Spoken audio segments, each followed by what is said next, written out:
السلام علیکم ورحمۃ اللہ وبرکاتہ۔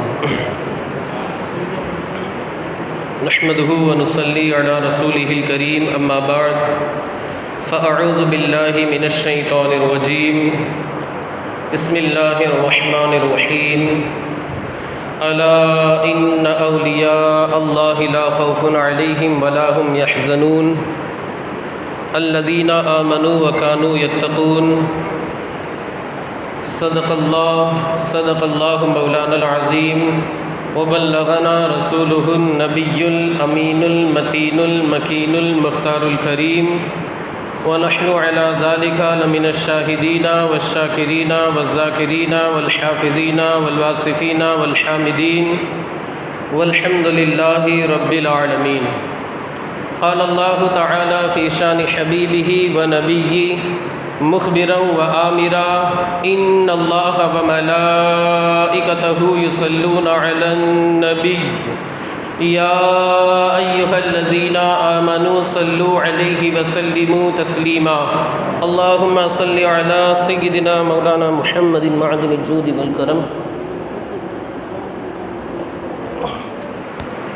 ایک مرتبہ اور درود پاک پڑھ لیجیے، اللہم صلی علی سیدنا مولانا محمد معدن الجود والکرم وآلہ الکرام وابنہ الکریم وبارک وسلم۔ عزیزان ملت اسلامیہ، خطبہ مسنونہ کے بعد میں نے جس آیت کریمہ کی تلاوت کی ہے، اللہ رب العزت قرآن مقدس میں ارشاد فرماتا ہے، پچھلے ہفتے بھی میں نے اس آیت کریمہ کی تلاوت کر کے آپ حضرات کو بتایا تھا کہ خبردار سن لو، الا ان اولیاء اللہ، خبردار سن لو، اللہ کے ولیوں کو نہ کسی چیز کا خوف ہے نہ کسی چیز کا غم۔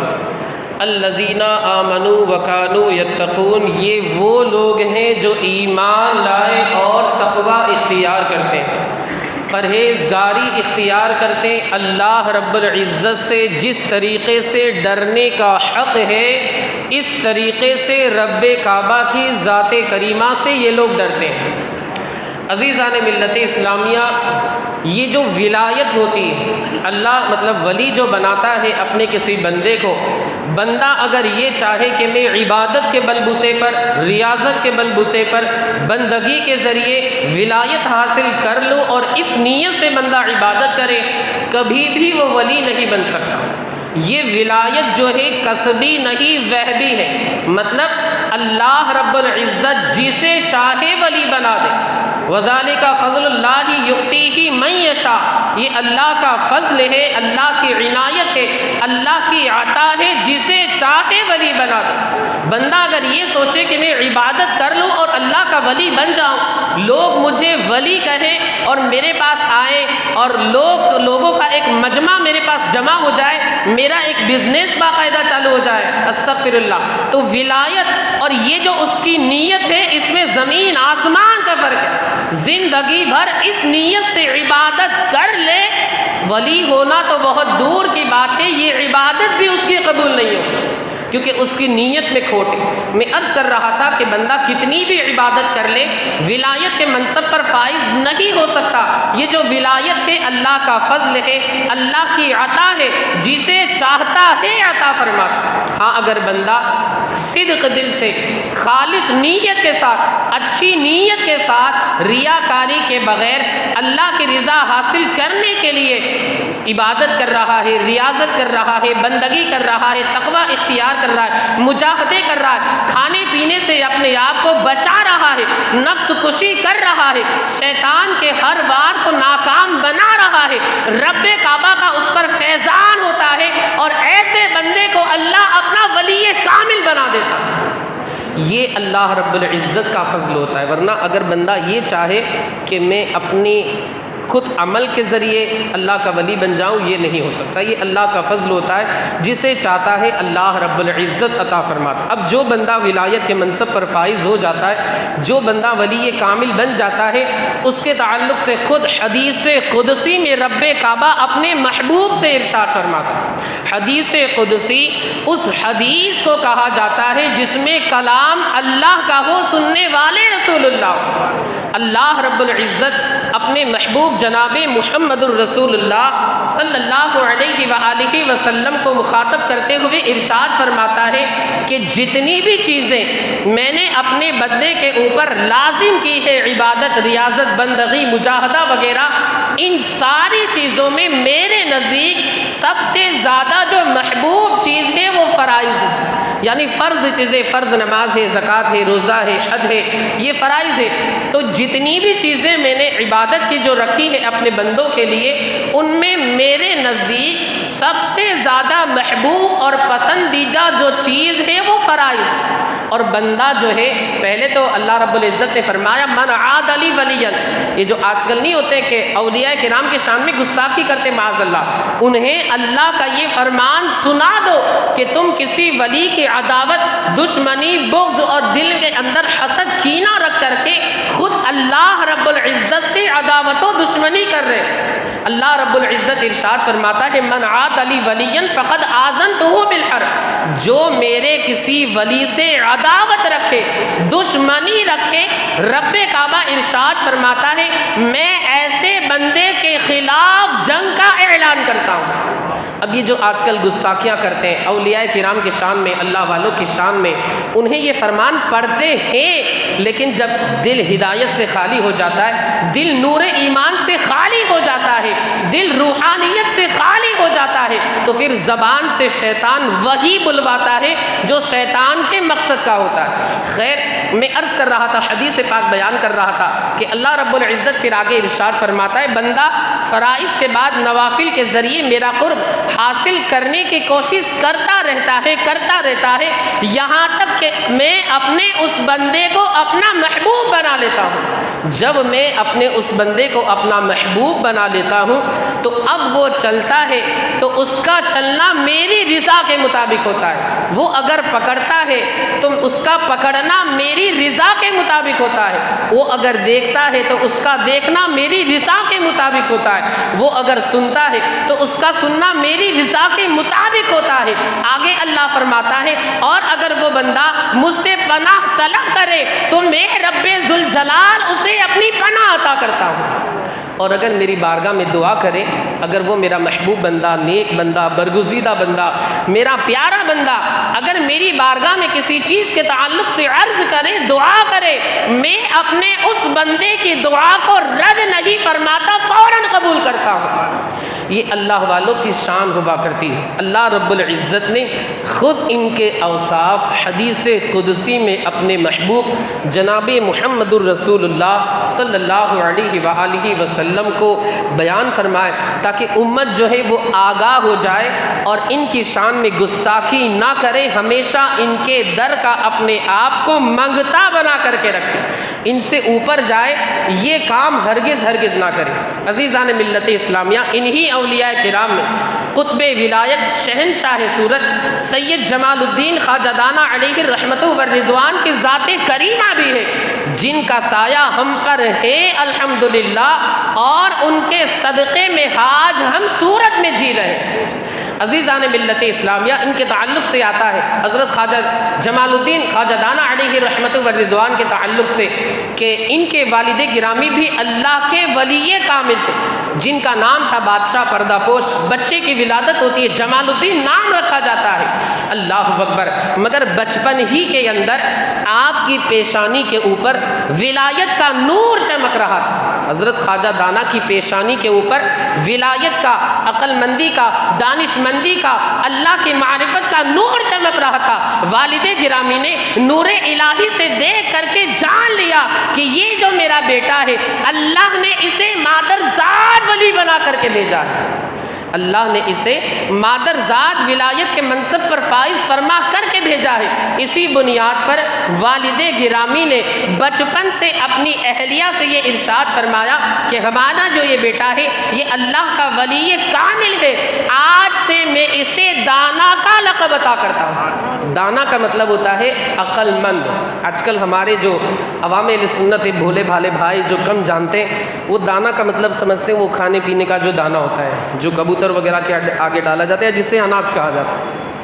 حالانکہ یہ لفظ جو ہے وہ فارسی لفظ ہے، اس کا مطلب ہوتا ہے عقل مند۔ تو والد گرامی نے نور الہی سے جان لیا کہ 4 مہینے کا بچہ ہے، دودھ پیتا بچہ ہے، مگر اللہ نے اسے اپنی معرفت کا نور عطا فرمایا ہے، عقل مندی میں اسے ایک کمال عطا فرمایا ہے۔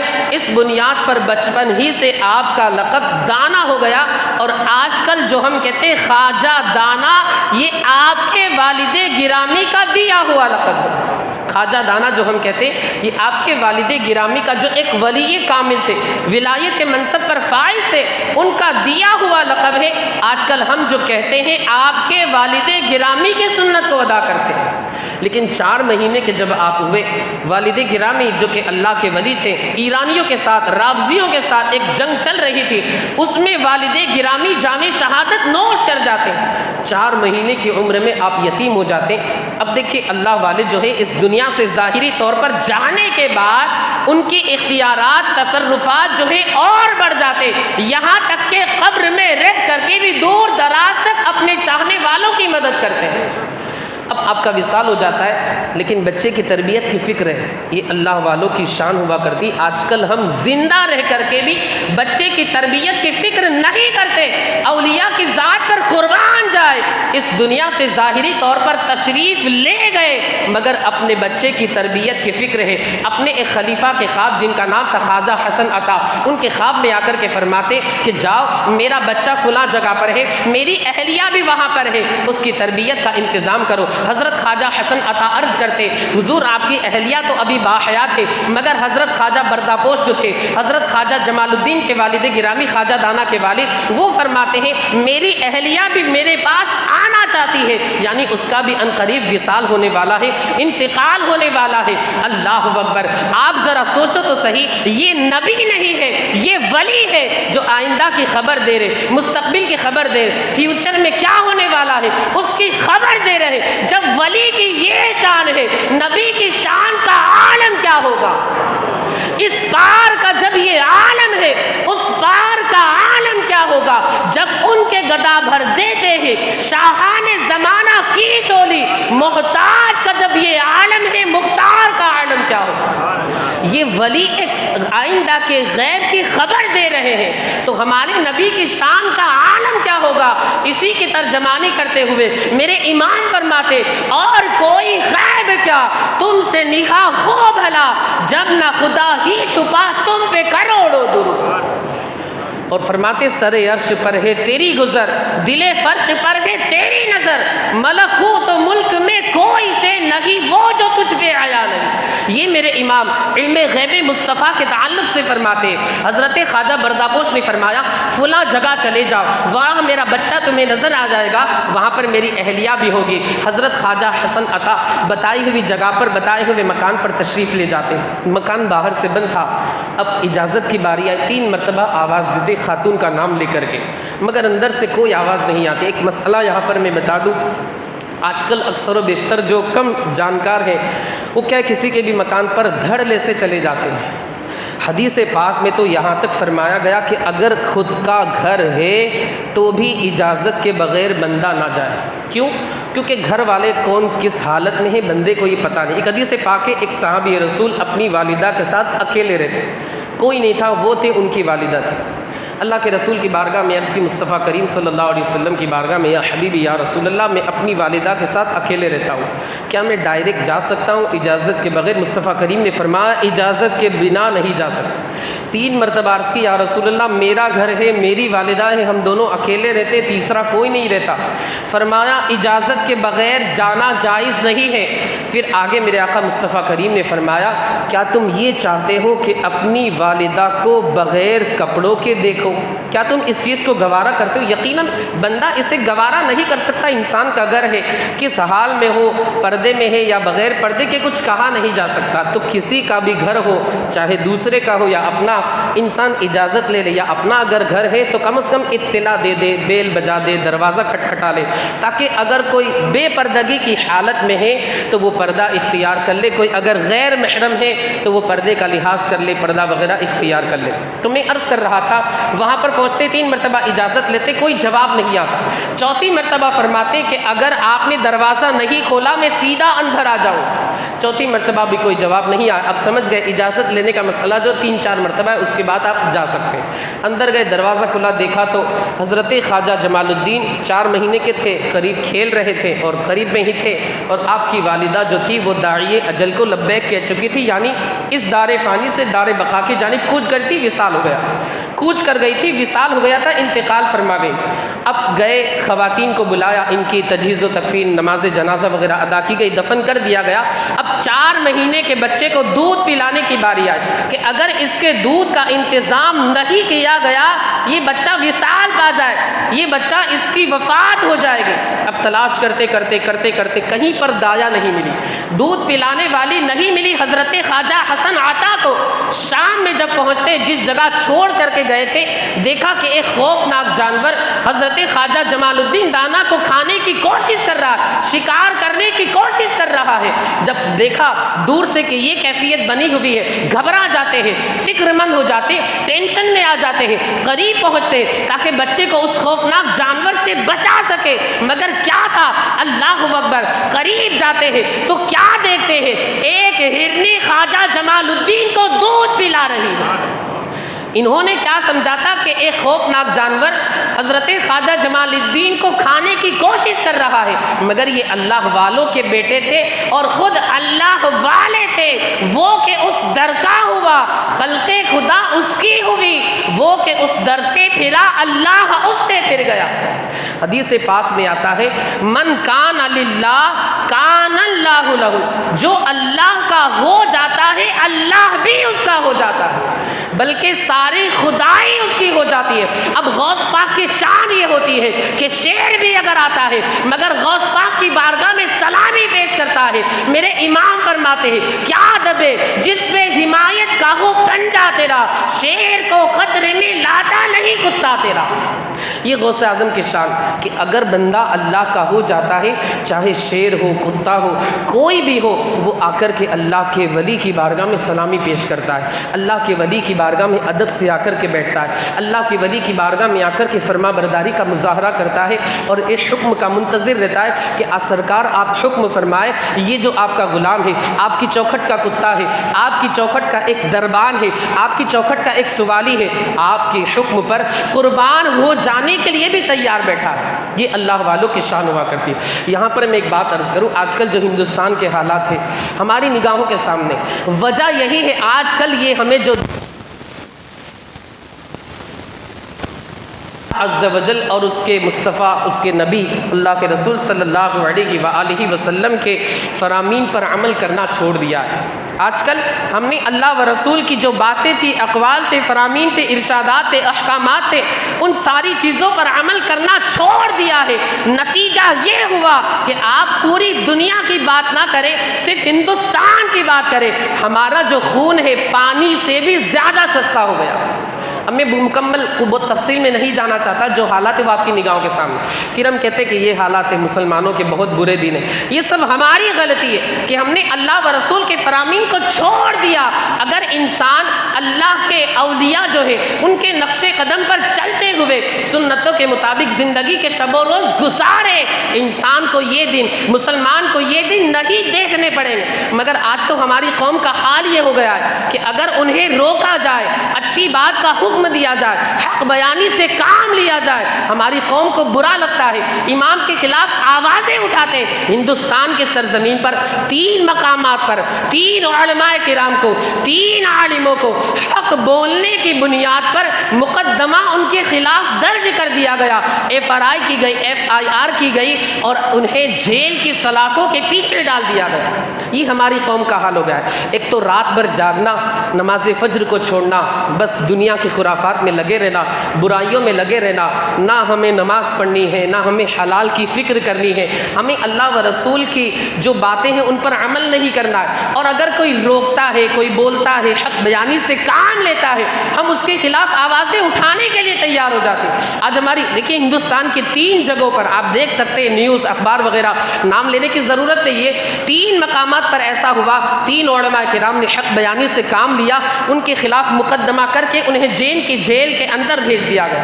یہ ہماری قوم کا حال ہو چکا ہے۔ مطلب حق بھی مت بولو، ہم جو کر رہے ہیں وہ صحیح کر رہے ہیں، آپ آپ کو بولنے کی ضرورت نہیں۔ تو پھر آپ دیکھیں مصیبت کے دن مسلمانوں کے اوپر آئے ہیں، اللہ کرے یہ مصیبتیں ٹل جائے، لیکن اگر یہی حال رہا، ہماری قوم نے اپنے عمل کی اصلاح نہیں کی، تو پھر اس سے بھی برے دن آ سکتے ہیں۔ اللہ کرے کہ ایسا نہ ہو، ایسا نہ ہو، لیکن یہ اللہ و رسول کا وعدہ ہے کہ اگر کوئی بھی تکلیف بندے کو پہنچتی ہے، ما اصابکم من مصیبت فبما کسبت ایدیکم، کہ جو بھی مصیبت مسلمانوں کو پہنچتی ہے وہ ان کے کرتوتوں کی وجہ سے، برے عمل کی وجہ سے، برے فعل کی وجہ سے پہنچتی ہے، ورنہ اللہ رب العزت تو اپنے بندوں پر رحمتوں کا نزول فرماتا ہے۔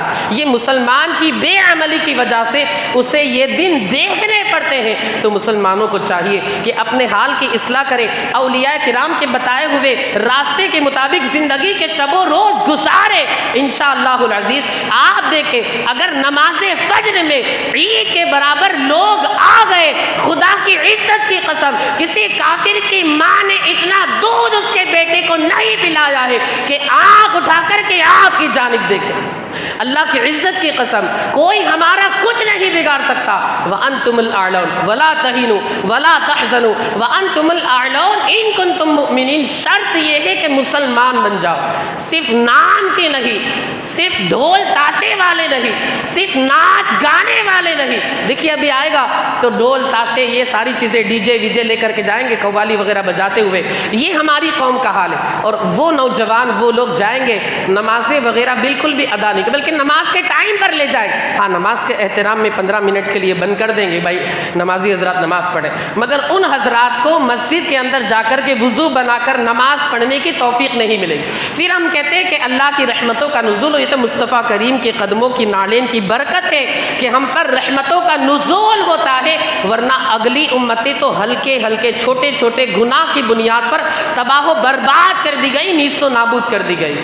تو ہمیں اپنے عمل کو سدھارنے کی ضرورت ہے، اپنی اصلاح کرنے کی ضرورت ہے۔ بس آخری بات عرض کر کے اپنی گفتگو کو ختم کر دوں، یہ خواجہ جمال الدین دانا علیہ رحمت و رضوان، یہ اپنے دور میں سورت کی سرزمین پر تشریف لا چکے تھے۔ اکبر کا دور تھا، اس کا ایک بیٹا جس کا نام دانیل تھا، برانپور جو کہ MP کے اندر ایک ضلع ہے، وہاں اس کی حکومت تھی، گورنر وہاں کا تھا، وہاں کا حاکم تھا۔ اس کا ایک بیٹا تھا، یعنی اکبر کا پوتا دانیال کا بیٹا جس کا نام تیمور تھا، وہ بیمار ہو جاتا ہے، گود کے اندر چھوٹا سا بچہ تھا، بیمار ہو جاتا ہے، کافی دوا کی گئی، علاج کی کوشش کی گئی، شفا مل جائے، اچھا ہو جائے، صحت یاب ہو جائے، تندرستی مل جائے، توانائی مل جائے، مگر مریض عشق پر رحمت خدا کی مرض بڑھتا گیا، جو دوا کی گئی، علاج کیا گیا، شفا کی کوشش کی گئی، صحت یاب ہونے کی کوشش کی گئی، مگر اس کے باوجود بھی وہ اچھا نہیں ہوا۔ ایک دن آتا ہے، وہ جو بچہ تھا انتقال کر جاتا ہے، دار فانی سے دار بقا کی جانب کوچ کر جاتا ہے، آنکھیں ہمیشہ کے لیے بند ہو جاتی ہے، نیند کی آغوش میں ہمیشہ کے لیے چلا جاتا ہے۔ خواجہ جمال الدین دانا علیہ الرحمٰن نے سنا، سورت کی زرزمین پر تشریف فرماتے، اپنے صاحبزادے خواجہ سید محمد ہاشم کو حکم دیا، چلو ہم فاتحہ خوانی کے لیے چلتے ہیں۔ کیا فرمایا؟ فاتحہ خوانی کے لیے چلتے ہیں۔